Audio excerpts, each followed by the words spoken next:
marka horta kulley caawa arrin aad iyo aad loogu farxo intan oo reer Minneapolis oo Soomaaliya oo ajaanib leh oo nooc kasta leh oo Soomaalinimo kana soo horjeeda in dalkeena la baabi'iyo la kala qaybiyo loo kala sameeyo gidaaro la soo celiyo habkii isticmaalka waxaan aad ugu faraxsanahay waxaan rumaysanahay mar waxaan u hadlayaa shakhsi ahaan waxaan rumaysanahay in dadka bini'aadamku ay xaq u leeyihiin in ay meeshooda hagaajiyaan ay dhistaan meeshooda iyagoo Soomaaliya ay meeshooda horumariyaan taas waa mid aan rumaysanahay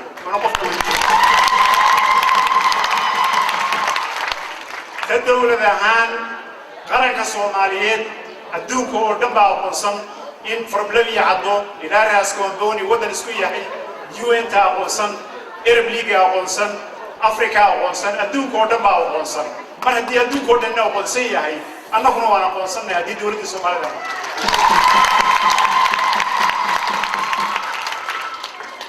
in koobiya 20 sano tagay Soomaali way burburtay si xunna way u burburtay bini'aadan markii aan tagay Muqdisho bishii August waxaan arkay waxweyn Muqdisho markay maraysi waxay noo yar waxaayoo daqiiqay waxaan hadana Muqdisho fiican leh hadan waxaan arkay iyadoo dariiqadii dib u dibneen aad moodo maanta dariiqadii xamar waliba jidka Maka Mukarrama marka airport ka timaado aad meelo marqorto inay xamar u eekaatay meelii taariikhda la inoogu dhigi jiray ee la inoo jiray Roman Empire kuno sano ka hor jiri jiray ama 300 sano ka hor jiri jiray ama loo oran jiray Greek oo guriyihii dumay adduunka markay dumaan iyo xadaaradii la inooga sheekayn jiray inagoo nool ayaan taariikhda aragnay waxa weeyaan maanta dheer xamar tagto waxa kugu yaab badan wuxuu noqonayaa shabeellaha haddii soo taagto hotelkii oran jiray waxa jiri jiray baarlaman casaa oo dhagax casaa ku taagnaayeen oo qurux badnaa oo markii dawladda shirka ay jirtay inoo ahaa baarlamanka maanta baarlamankii arkimays hal dhagax ka taagna meesha waa cidla maskaxdaadu markaa ma qaadanayso oo yani waa adduun isbedelay ta kale waxa kale oo cajiib ah in dhaqankii Soomaalidu uu aad isku bedelay waa 20 sano dadka waxa lagu akhriyay wax kale in injineer fara badan baa yimid kuriga fara badan oo yani fara badan oo adduunka yaa jira oo dadkii maskaxdii ka meeray oo qofkiiba tan ka dhigay in qof loo arkayo inuu gaal yahay ama si kale yahay dadkiina saad aragteen ay waxyaalo aan dhaqankeena ku jirin ay ku kacayaan sideed wasaaradood meel ay ku jireen ayaan ku jirnay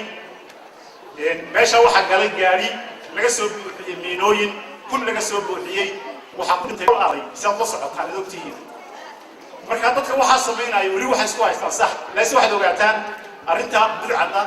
arrinta muxuu ahaa burcadbadeeda giddigooda waxa khatar ku yihiin jiritaanka ummadda Soomaaliyeed marka si dalkeena aan u badbaadino waa inaan soo ceshanaa qabadeena waa inaan soo ceshanaa dadnimadeena waa in Soomaalinimadii aan soo ceshanaa marka aad u baxdo muxuu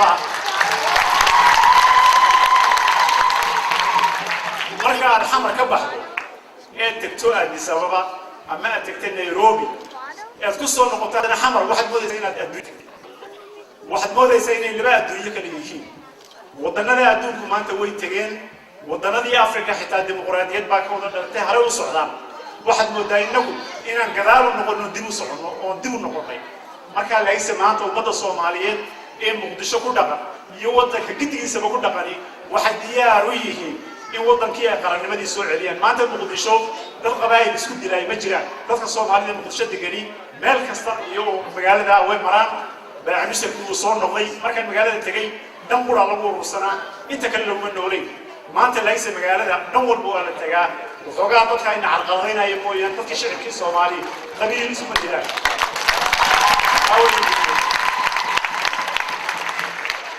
markii ugu horreysana waxaan la kulanay annagu iyadoo dad Soomaaliyeed soo barakaceen waliba dadka labada webi dhexdooda daga bishii August iyo bishii September aad bay u soo qaxayeen laayse aad buu soo gurmaday si xoogana waa loo caawiyay oo yani xerooyin baa loo furay raashin adduunka oo dhan u keenay wadan adduunka jira oo inoo soo gurmani ma jiro qaf inta qaarada adduunka jirta heedaa inoo yimiday si yani xadaafa iyo la caawiyay oo ummadda Soomaali hadii kale waxa ku leeyahay 2 milyan oo Soomaaliyeed ayaa rabaa inay dhintaan marka taana adduunka oo dhan baa abaal aan u haynaa oo lagu maadnaqaynaa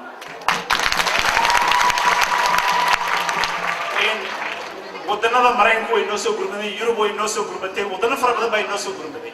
laakiin waxaad ogaataan wadanka Turkigu inuu isagu si xad dhaaf ah inuu yimiday maantana Muqdisho meel dadkii bay dhex degeen iskuulay ka fureen dadka meel walba ku daweeyaan arday ay qaadaan xitaa ardayda ay qaadayaan marka qaarkood annaka uga baqana moogta diyaaradda markay keenana ku burayaan iyaga laftigooda bilo dhibaato soo gaadhay ma weydiiyaan xisabiyaan baa ma weydiiyaan waxay dhahaan dalkaagii baa tagaysaan oo sidaas u qaado marka waxaan rajaynayaa wadannada kale adduunka sida moogta ay Turkiga oo kale noo taageeray ay wadannada kale noo taageeraan mid kale la soo gaadhay adduunku waxay doonayaan siiyaan waxay doonayaan noo keenaan adduunku waxay doonayaan noo keenaan waxa ka muhiimsan waxa soo dhan waxaan inagu qabsano iyaa ka muhiimsan waxa kale waxay noqonaysaa boog la dhayayo bay noqonaysaa markasta waxaan u sheegnaa waxaan dhahnaa budcad badeeda iyo waxyaalaha kale budcadnimadee jira hal iyo goor ale salka waxay ku hayaan salka waxay ku hayaan waxa weeye waa faqri wadankii uu burburay uu baabay marka haddii aad doonaysaan inaad nacaawisaan raashinuun hana siinina muxuu ahaa waxyaalo yaroo maanta iyo kabaalin iyo berri aan ku noolaano wadanka dekada waxaan leenahay wadan mugta xeebtiisu aad u dheertahay 3,300 kilomitir 3,300 kilomitir oo marka sharciga imika adduunka waliba lagu daro 200 oo mayl oo Indian oo shaqay noo noqonaya wadankeena oo lama laamay oo kale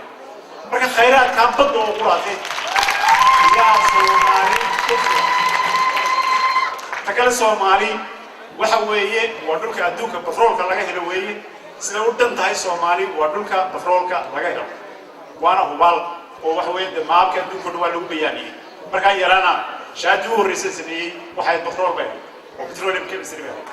ray badan marka ka haystaan in wadankeenu kalluun leeyahay biyo leeyahay adduunkan la mid noqon karnaa marka Khaatuma State iyo maamulada faraha badan leh ee Soomaalida isku taagay awdal state oo kale galmudug oo kale Puntland oo kale balad weyn oo in hay'adna la rabo maamul loo sameeyo jubbooyinka iyo gobolada maaha inay baay iyo bakool iyo gedo iyo jubbada hoose gidigood muddo dhow kulligood waxa weeye gacanta waqti waxay hoos iman doonaan TFG da gidigood marka waxa laga yaabaa sida ay ku socoto Kismaayo ilaa Burcaagteeda ilaa iyo Labi Cadeela moogtahay meel Hargeysa u dhow waxaan maraynayaa in ay bariga dhow gacanta dawladda hoos iman doonto in gobolada Berbera Hargeysa iyo Burcad dadka ku nool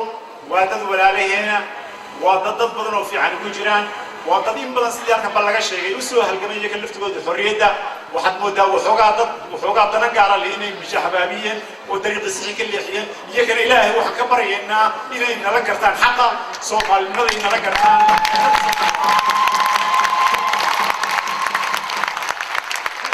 marka waxaad ogaataan dad hadday isku tiirsan yihiin united we stand divided we fall Latin American waxay yiraahdeen pueblos unidos jamás serán vencidos United people will never be defeated إذا الشعب يوما أراد الحياة فلا بد أن يستجيب القدر ولا بد لليل أن يجري ولا بد للقيد أن ينكسر ومن لا يحب صعود الجبال يعيش أبد الدهر بين الحفر قف كان جعلين إن أي بورها قرآن ولي قد بيكون دولان دونان قد كان كبحنا رمنا وندوك إن الله من دخله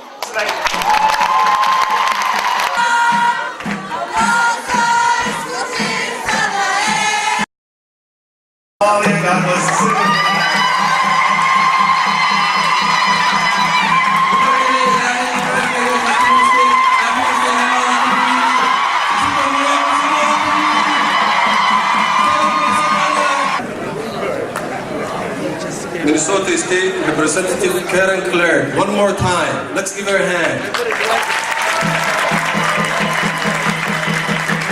And thank you very much for joining us. Thank you.